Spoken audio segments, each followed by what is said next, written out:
نظام انفو کے معزز سامعین، آپ دوستوں کو السلام علیکم۔ کیا ایسا کبھی پہلے بھی ہوا ہے ان کے ساتھ؟ ڈاکٹر نے ارحان سے اور کبیر ملک سے پوچھا تھا۔ کیسا؟ ارحان نے ناسمجھی سے پوچھا تھا۔ دل کا ساکت ہو جانا اور پھر خود ہی اس کا نارمل ہو کر دھڑکنا شروع ہو جانا۔ ڈاکٹر نے حیرانگی سے کہا تھا، کیا بھائی کو ہارٹ اٹیک ہوا تھا؟ ارحان نے پریشانی سے پوچھا تھا، جبکہ آنکھیں اب بھی نم تھیں۔ میں اسے ہارٹ اٹیک نہیں کہہ سکتا، ڈاکٹر نے کندھے اچکاتے ہوئے کہا تھا۔ پھر اس بار کبیر ملک نے پوچھا، پھر یہ کہ مجھے معجزات پر یقین ہے، ایک ڈاکٹر ہونے کی حیثیت سے میں اسے تسلیم کرتا ہوں۔ انہوں نے سر داغ کرتے ہوئے کہا، کیا مطلب؟ آپ کہنا کیا چاہتے ہیں؟ کبیر ملک نے پھر سے پوچھا تھا، دیکھیں ہارٹ اٹیک ہونا اور دل کا ساکت ہونا الگ الگ چیزیں ہیں، اور آپ کے پیشنٹ کا دل ساکت رہا ہے کچھ منٹ، اور پھر اس کے فوراً بعد اس نے ایک گہرا سانس لیا اور سب کچھ normal, heart beat, heart pulse, B P, everything should be normal and my mind stick. ایک انسان جو چند منٹ پہلے موت کے منہ میں تھا، جس کو ڈیڈ قرار دینے والے تھے ہم، اس کا اچانک سے واپس آنا اور سب کچھ نارمل ہونا۔ Yes it's a miracle, I must say. یا تو ان کو کسی کی دعائیں کھینچ لائی ہیں یا رب کی خاص عنایت ہے ان پر، ڈاکٹر نے مسکراتے ہوئے ساری تفصیل بتائی تھی۔ اینی ہاؤ، ہم چاہتے ہیں مجھے مزید ایک دن انڈر آبزرویشن رکھیں، آپ چاہیں تو مل سکتے ہیں۔ از نارمل، وہ پھر سے ہنسے تھے۔ تھینک یو ڈاکٹر، ارحان نے کہا۔ شکریہ، میرا نہیں رب کا ادا کریں، بائی گاڈ میں نے کچھ نہیں کیا، بے شک زندگی اور موت اس کے ہاتھ میں ہے، میں تو کوشش بھی چھوڑنے والا تھا، ڈاکٹر نے صاف لفظوں میں کہا۔ بے شک بے شک، کبیر ملک نے کہا تھا، اور اس کی رپورٹس لے کر دونوں باہر کی طرف آئے تھے۔ کیا کہا ہے ڈاکٹر نے؟ تاشا بیگم نے ارحان کے قریب جاتے ہوئے کہا۔ ڈاکٹر نے کہا ہے کہ خدا کا واسطہ ہے اس کی جان چھوڑ دیں، اسے مزید اذیت مت دیں ورنہ وہ مر جائے گا، ارحان نے اونچی آواز میں حیات ملک کی طرف دیکھتے کہا تھا۔ یا اللہ! تاشا بیگم نے سنتے ہی دل پر ہاتھ رکھا تھا اور آنسو بھری آنکھوں سے ارحان کو دیکھا۔ شادی تو اس کی حریم سے ہی ہوگی، میں دیکھتا ہوں کہ کیسے نہیں کرتا یہ شادی، یہ سب ڈرامے ہیں، انہوں نے ارحان کے سامنے کھڑے ہوتے کہا تھا۔ سیریسلی بڑے پاپا، یہاں تکلیف نہیں ہو رہی ہے آپ کو؟ اس نے ان کے دل پر ہاتھ رکھتے ہوئے کہا۔ اس دل میں احساسات، جذبات ہیں، آپ کا دل نہیں لرزا یہ کہتے ہوئے کہ سب ڈرامے ہیں؟ آپ کا اپنا بیٹا، آپ کا خون تڑپ رہا ہے، بستر مرگ پر ہے، اور آپ کو ابھی بھی پارٹی کے ٹکٹ کی پڑی ہے، اس کھوکھلی نام نہاد دولت اور اس سے ملنے والی جھوٹی محبت کی فکر ہے آپ کو۔ اس نے ایک ایک لفظ چباتے ہوئے ادا کیا تھا۔ تم حد سے بڑھ رہے ہو ارحان، یہ سب خاندان کی عزت کے لیے ضروری ہے، انہوں نے گرجدار آواز میں کہا تھا، اور ایمل اپنی جگہ کھڑی کھڑی پوری ہلی تھی۔ نہ تو بس انہیں ہاسپٹل کا خیال تھا اور نہ ہی کسی کے جذبات کا۔ خاندان کی عزت، کیا خوب کہی آپ نے، خاندان کی عزت آپ کے اپنے بیٹے کی خوشیوں سے بڑھ کر ہے۔ چلے مجھے بتائیں، کب تک یہ رہے گا سب کچھ؟ کبھی نہ کبھی تو ختم ہوگا نا، آپ نے کیا آب حیات پیا ہوا ہے؟ اس نے نفرت سے دیکھتے ہوئے کہا تھا۔ اپنی اور میری حیثیت مت بھولو ارحان، تمہاری اتنی بکواس سن رہا ہوں تو اس کے لیے تم میرے جگر کا ٹکڑا ہو، خون ہو ہمارا، ورنہ ٹانگوں پر نہ کھڑے ہوتے تم۔ بتا دینا اپنے بھائی کو کہ جلد یا بدیر جب بھی ٹھیک ہوگا حریم کو اسے اپنانا ہی ہوگا۔ وہ ایک ایک لفظ پر سخت لہجہ اختیار کرتے ارحان کے منہ پر ایک زوردار تھپڑ مارتے جانے کے لیے مڑے تھے۔ آپ بھی ایک بات اچھے سے یاد رکھ لیں مسٹر حیات ملک، ارحان کبیر ملک یہ ہونے نہیں دے گا کہہ کر وہ ICU کی طرف بڑھا تھا۔ دیکھا تم نے، ایک گندگی گھر میں رکھ کر اب دوسری گندگی لانے کی کوشش کر رہے ہیں ہمارے گھر۔ ملک حیات کے گھر میں، جس کو دنیا جانتی ہے اس کی ہی بہن ہے وہ، پتہ نہیں کس منحوس گھڑی میں ان بدروہوں نے ہمارے معصوم بیٹوں پر نازل ہو کر ہماری خوشیاں برباد کی۔ انہوں نے ایمل کا بازو پکڑ کر جھنجھوڑ کر کبیر ملک کی طرف دیکھتے ہوئے کہا تھا، بھائی چھوڑیں اس کو، آپ ایسا کریں گھر جائیں، ہم گھر پر بات کریں گے۔ کبیر ملک نے ایمل کا بازو چھڑواتے ہوئے کہا تھا، جو زاروں قطار ہو رہی تھی۔ چھوڑ دوں گا تو میں اب ان بہنوں کو کسی صورت بھی نہیں چھوڑوں گا، تو میں اب ان بہنوں کو کسی صورت بھی نہیں۔ آج ان دونوں کی وجہ سے میں نے اپنے بیٹے پر ہاتھ اٹھایا، اور دوسرا تکلیف میں ہے صرف اور صرف ان دونوں کی وجہ سے، جنہوں نے کبھی کوئی مشکل نہیں دیکھی، جن کی آنکھوں میں کبھی آنسو نہیں آئے، سب کچھ ان کی وجہ سے ہو رہا ہے۔ وہ غصے میں لمبے لمبے سانس لیتے ایمل کو لال انگارہ آنکھوں سے دیکھ رہے تھے۔ بھائی جان پلیز ریلیکس، آئی پرامس سب ٹھیک ہو جائے گا۔ کیوں بی پی ہائی کر رہے ہیں آپ؟ گھر جائیں پلیز۔ ایمل تم ارحان کو دیکھو بیٹا، انہوں نے ایمل کو وہاں سے ہٹانا چاہا تھا۔ ہاں ہاں دفع کر دو اس کو میری نظروں کے سامنے سے، ورنہ جان سے مار دوں گا، انہوں نے گھبراتے ہوئے کہا۔ ایمل وہاں سے روتے ہوئے نیچے ہاسپٹل کے گارڈن میں آ گئی تھی۔ کیا ہو گیا ہے آپ کو؟ ایک کمزور سی لڑکی سے کس قسم کی انسیکیورٹی ہے آپ کو؟ بیٹیاں تو سب کی سانجھی ہوتی ہیں، اب وہ اس گھر کی بہو ہی نہیں بیٹی بھی ہے، جیسے نشرا اس گھر کی بیٹی ہے، تاشا بیگم نے سمجھاتے ہوئے کہا تھا۔ تم سب لوگوں کا دماغ خراب ہو گیا ہے، وہ چھوت کمی کمین کم حیثیت حیات ہاؤس کی بیٹی تف ہے تم لوگوں پر، انہوں نے کبیر ملک اور تاشا بیگم کی عقل پر ماتم کرتے ہوئے کہا، وہاں سے چلے گئے۔ پتہ نہیں بھائی صاحب آپ کا غرور کب ختم ہوگا؟ اب آپ یہ سمجھیں گے کہ آپ جو کچھ یہ کر رہے ہیں کل کو آپ کے حق میں ہی برا ہونے والا ہے۔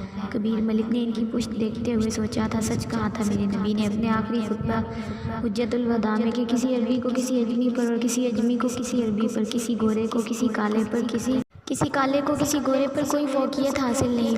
فضیلت کا معیار صرف اور صرف تقویٰ ہے۔ حیات ملک کے پاس سب کچھ تھا، دھن، دولت، عزت، غرور، تکبر، مگر جو چیز سب سے زیادہ اہم اور قیمتی تھی اس دنیا میں وہ شاید کبھی حاصل ہی نہ کر سکے، اور کرنے کی کوشش بھی کریں تو تب تک دیر ہو جائے۔ وہ تھی تقویٰ کی دولت۔ ڈاکٹر کے بتانے کے بعد علیہ نے دونوں ہاتھ اٹھا کر شکر ادا کیا تھا۔ اس کی ہوئی سانسیں بحال ہوئی تھی۔ وہ ڈاکٹر کے پیچھے ہی ان کے کیبن میں گیا، اور اس کے پیچھے ہی علیہ بھی گئی تھی، جبکہ ڈیلیٹن اور نشرا باہر ہی کھڑے تھے۔ کیا ہوا doctor? Is every thing okay? سبحان نے کرسی پر بیٹھتے ہوئے کہا تھا۔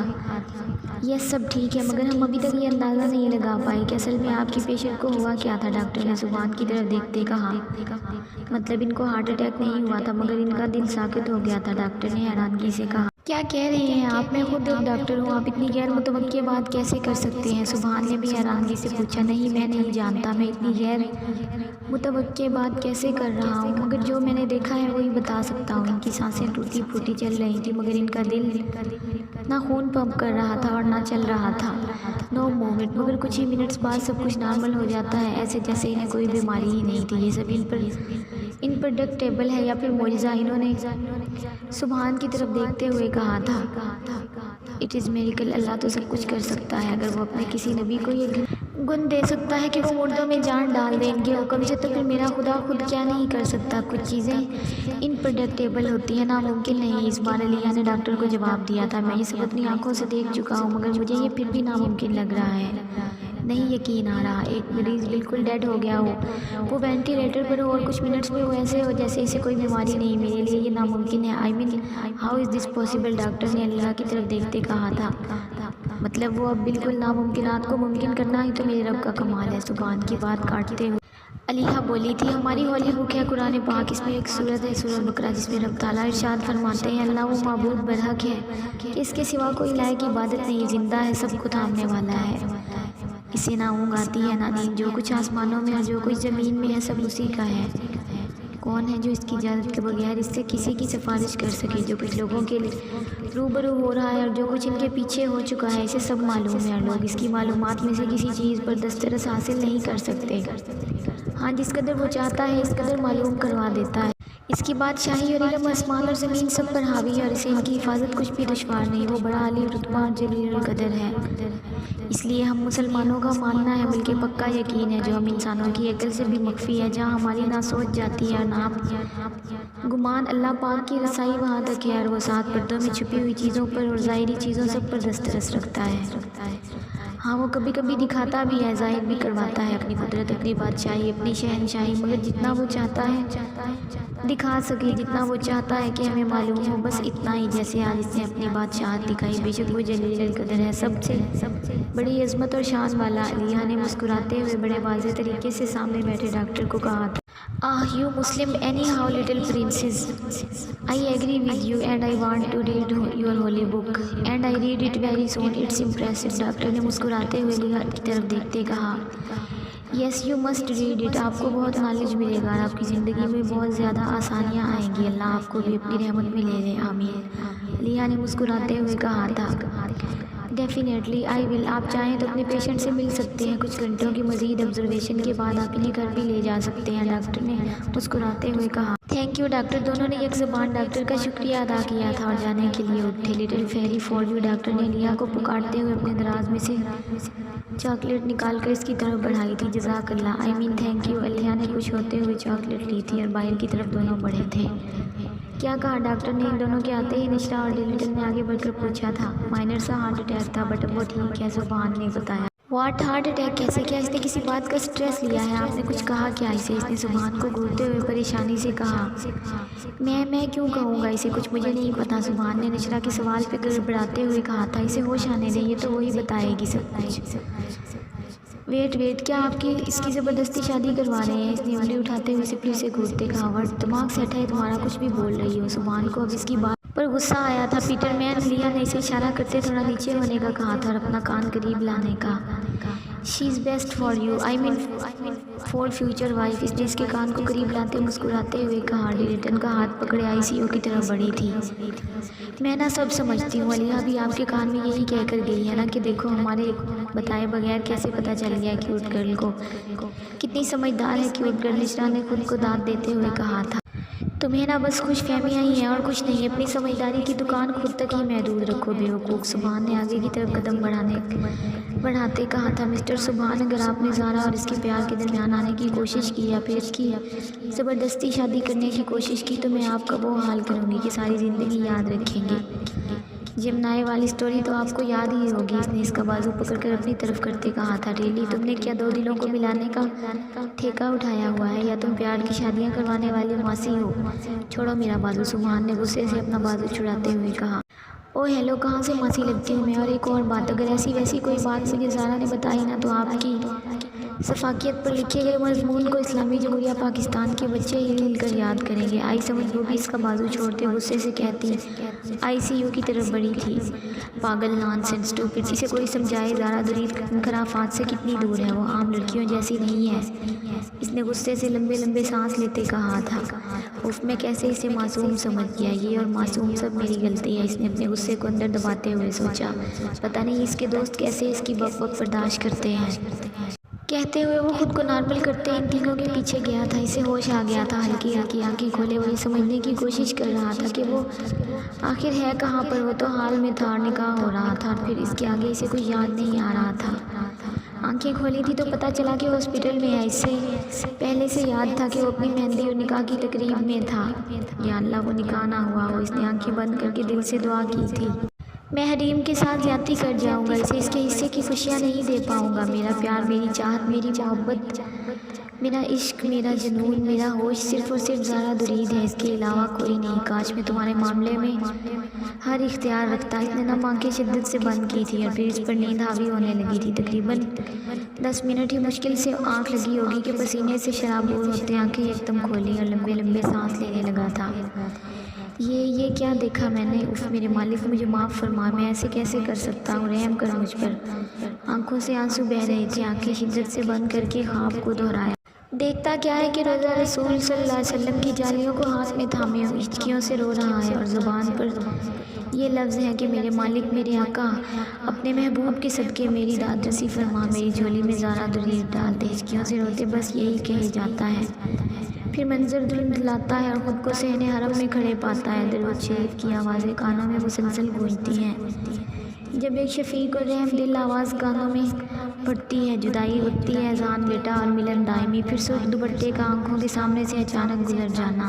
وہ جھٹکے سے آنکھیں کھولتا، سر میں درد کی شدید ٹھیسیں اٹھتی ہیں۔ میں یہ کیسے کر سکتا ہوں؟ روزہ رسول پر حاضری مجھ گناہ گار کی، اور بجائے اپنے محبوب کی قربت، اس کی محبت مانگنے کے میں اس سے اف میرے خدایا، میں پشیمان ہوں، بے حد پشیمان۔ بے شک وہ میری محبت ہے، مگر حاکم بابا نے ٹھیک کہا تھا، دل پر پہلی حکومت اللہ اور اس کے نبی کی ہونی چاہیے، پھر کسی ذی روح کی۔ وہ بے آواز آنسو بہا رہا تھا۔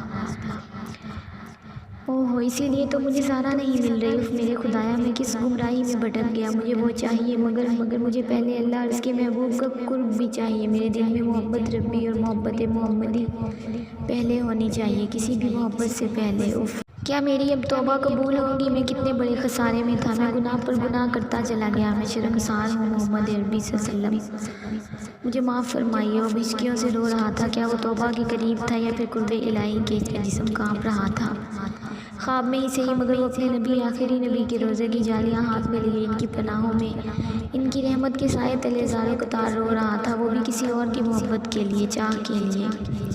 کیا میں واقعی توبہ کے قابل ہوں؟ کیا میری توبہ منظور ہو جائے گی؟ ایسے کہ پھر کبھی گناہ دوبارہ سرزد نہ ہو مجھ سے، ایسے کہ جب گناہ معاف ہو جائے تو گناہ کی یاد بھی نہ آئے۔ اگر اللہ احسان فرما دے تو مجھ کو اندھیروں سے نکال کر روشنی میں داخل کر دے، میری سابقہ برائیوں کو اچھائیوں میں تبدیل کر دے۔ وہ رو رہا تھا اور زاروں قطار رو رہا تھا۔ اپنے رب کے علاوہ کسی سے امید مت رکھو، اور میرے مالک تو بےحد غمگسار ہے، تو توبہ قبول کرنے والا ہے، اور پھر ایسی توبہ قبول کرتا ہے کہ بندہ دنگ رہ جاتا ہے۔ میرا اللہ توبہ کرنے والوں پر بڑا مہربان ہوتا ہے۔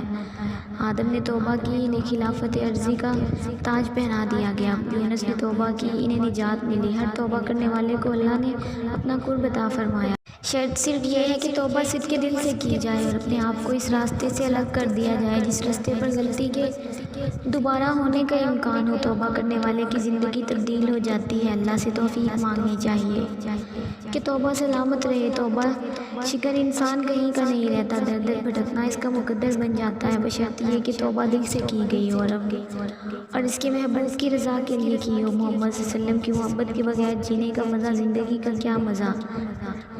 اور بات پھر وہی آ جاتی ہے، اب کوئی کیا ہمیں گرائے گا، ہر سہارا گلے لگائے گا۔ ہم نے خود کو گرا لیا ہے، وہاں گرنے والے جہاں سنبھلتے ہیں، اور کچھ نہیں، بات صرف اتنی ہے، اپنی اوقات صرف اتنی ہے۔ کل بھی ٹکڑوں پہ ان کے پلتے تھے، اب بھی ٹکڑوں پہ ان کے پلتے ہیں۔ اگر اپنا ہاتھ میرے ہاتھ میں دیجیے اور مجھے زندگی بخش دیجیے۔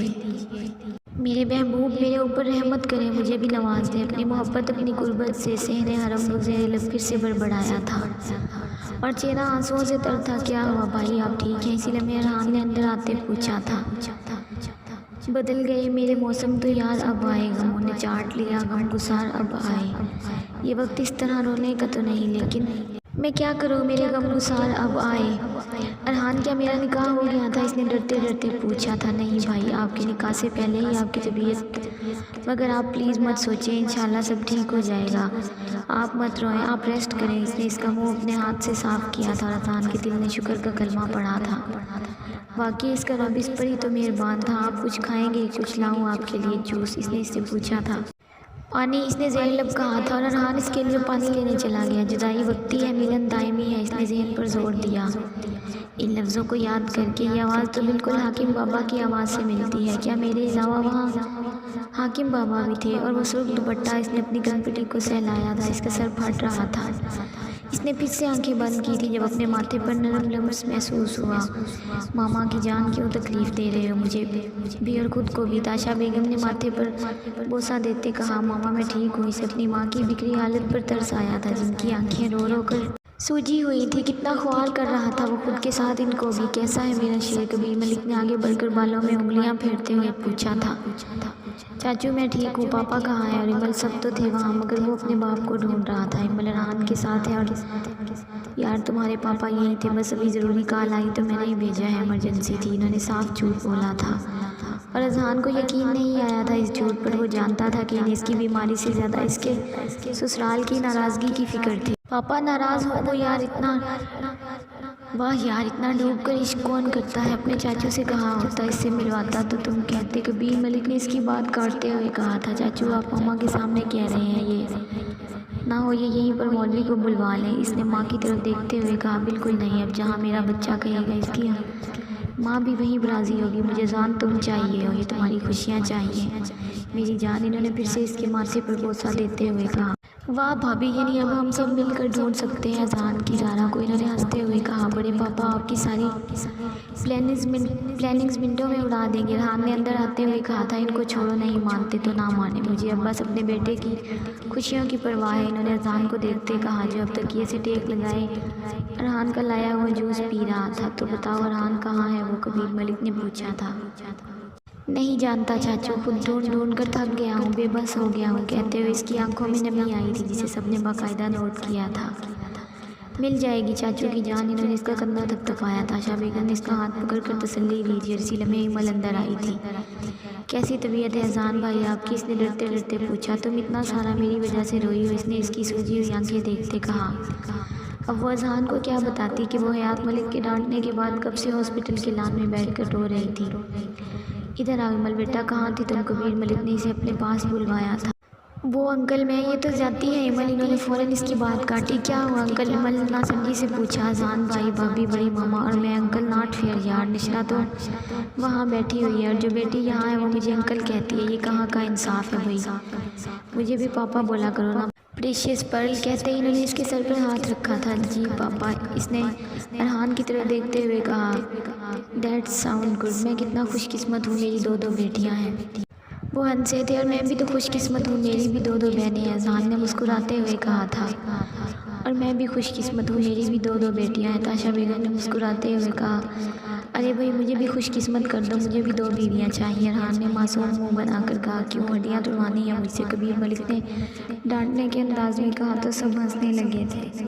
نیند سے مجھ کو جگاتا ہے چلا جاتا ہے، نیند سے مجھ کو جگاتا ہے چلا جاتا ہے، وہ میرے خواب میں آتا ہے چلا جاتا ہے، اور میں ٹیک ہٹاتا نہیں دروازے سے، اور میں ٹیک ہٹاتا نہیں دروازے سے، عشق آتا ہے آواز لگاتا ہے چلا جاتا ہے۔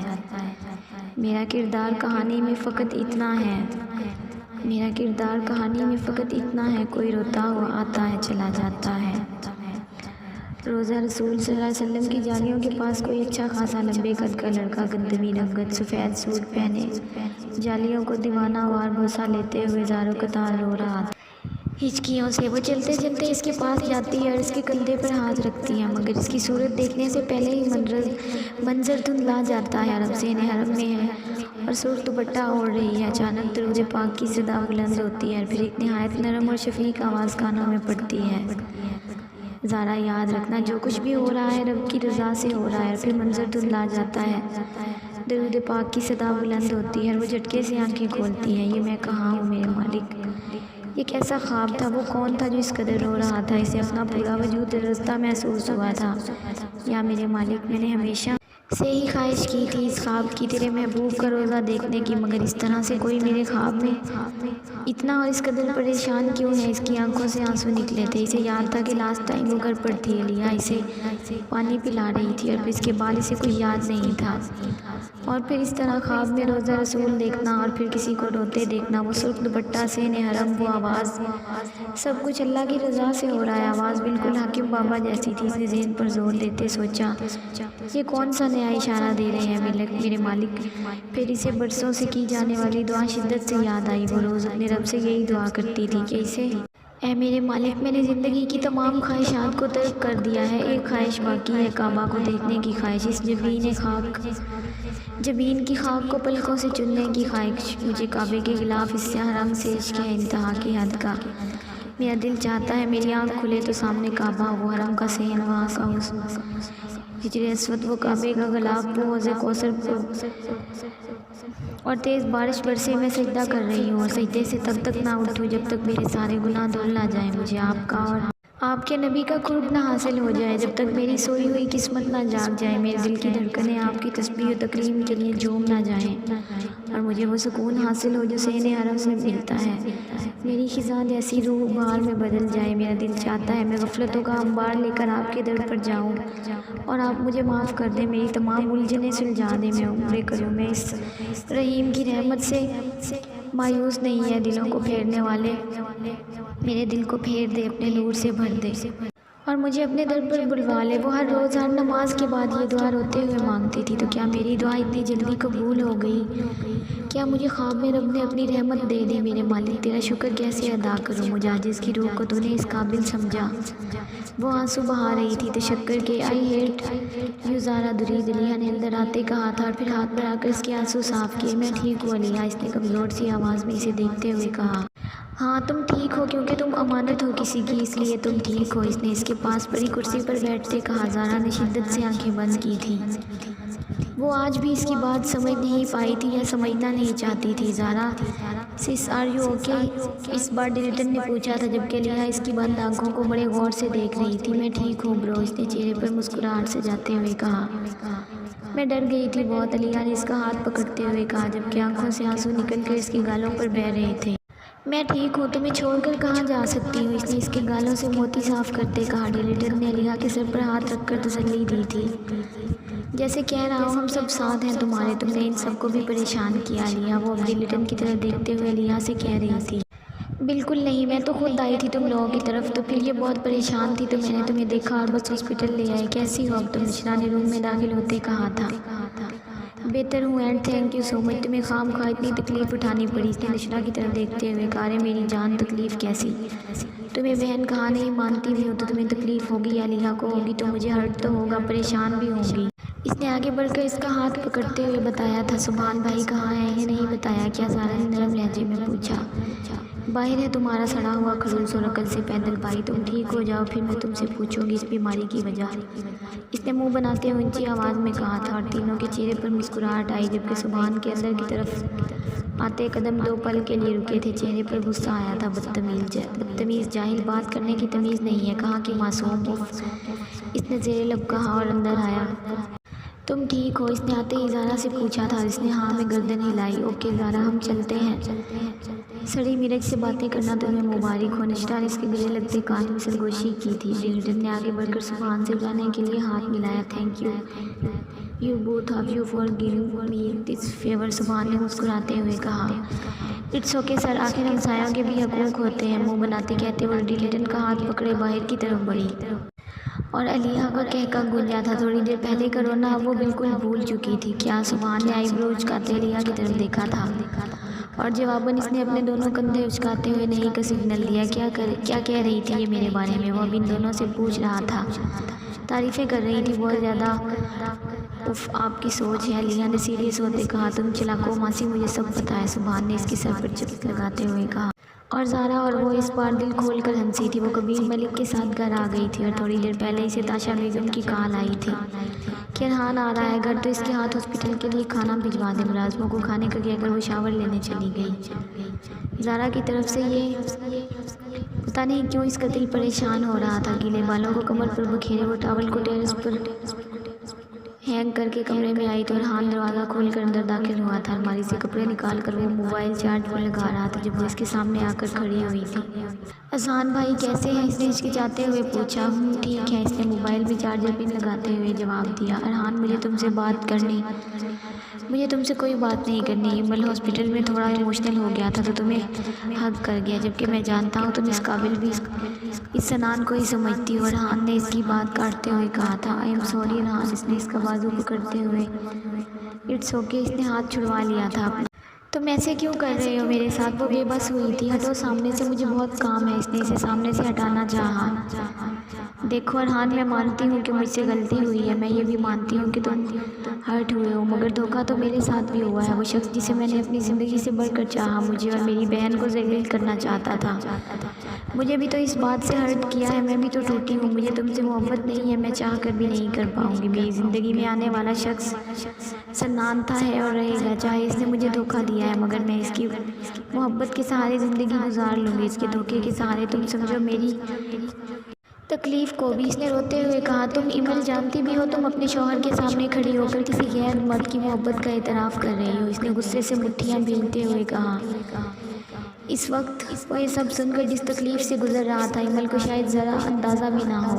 ہاں جانتی ہوں کہ تمہیں یہ سب سن کر تکلیف ہو رہی ہے، مگر میرے بس میں نہیں ہے۔ تم ایسا کرو، مجھے ابھی کے ابھی طلاق دے دو، فارغ کر دو، میں کہیں بھی چلی جاؤں گی، اس نے اپنے آنسو پوچھتے ہوئے کہا۔ کر دوں گا تمہارا یہ شوق بھی پورا، لیکن تب جب زارا مل جائے گی، مگر اس سے پہلے اگر تم نے اس سنان کی محبت کی مالا جپی میرے سامنے یا اس سے ملنے گئی تو ٹانگیں توڑ دوں گا تمہاری۔ آئی سمجھ، دونوں بازو سے اسے زور سے پکڑتے ہوئے اس کی آنکھوں میں آنکھیں ڈال کر اس نے کہا تھا۔ اس کے بھیگے بالوں کی خوشبو، گیلا وجود اور اتنے قریب کی قربت نے پل بھر میں ارحان کے دل کی دنیا ہلا دی تھی، مگر اگلے ہی لمحے اسے گہری نظروں سے دیکھتے اس نے جھٹکے سے چھوڑا تھا اور باہر نکل گیا۔ وہ روتے ہوئے بیڈ پر بیٹھے گی۔ جاؤں گی، ضرور جاؤں گی، تم مجھے روک نہیں سکتے، روتے ہوئے بس وہ یہی کہے جا رہی تھی۔ کچھ ٹائم بعد جب یقین ہو گیا کہ وہ چلا گیا ہے تو اس نے اپنا ہینڈ بیگ اور موبائل پکڑا تھا۔ ایک کاغذ اور پین لے کر اس پر تحریر درج کی، میں جا رہی ہوں ہمیشہ ہمیشہ کے لیے دور، مجھے ڈھونڈنے کی کوشش مت کرنا، میں اپنے کسی بھی جاننے والے کے پاس نہیں جاؤں گی، ہو سکے تو مجھے معاف کر دینا، کیونکہ میں اس گلٹ میں نہیں جی سکتی کہ میں نے تمہارے نکاح میں ہو کر تمہاری محبت کا جواب نفرت سے دیا ہے۔ میں تم سے کبھی محبت نہیں کر سکوں گی۔ کچھ دنوں بعد پیپرز بھجواؤں گی، سائن کر دینا۔ ایمل اور اپنا ہینڈ بیگ اٹھائے وہ وہاں سے نکل آئی تھی۔ جاری ہے دوستو، ایپیسوڈ کیسی لگی ضرور بتائیے گا، اور کیا لگتا ہے کہ ایمل اب اپنے رشتے کو بچا پائے گی یا نہیں؟ خوش رہیں، سلامت رہیں، آمین۔ اپنا خیال رکھیں اور دعاؤں میں یاد رکھیں۔ ملتے ہیں نیکسٹ ایپیسوڈ میں، تب تک کے لیے اللہ حافظ۔ ویڈیو پسند آئے تو اسے لائک اور اپنے دوستوں کے ساتھ شیئر بھی لازمی کیا کریں، اور اگر آپ میرے چینل پر نئے ہیں تو چینل کو سبسکرائب کریں اور ساتھ میں لگے گھنٹی کے بٹن کو ضرور دبائیں تاکہ ہر نئے ویڈیو کا نوٹیفیکیشن آپ دوستوں تک سب سے پہلے پہنچ سکے۔ دوستوں میری باقی ویڈیوز بھی ریڈ کیا کریں، اور اگر کوئی ناول ہم سفر سیزن 5 کی بقیہ ایپیسوڈ ریڈ کرنا چاہتا ہے تو میرے چینل نظام انفو پر ہی موجود ہیں۔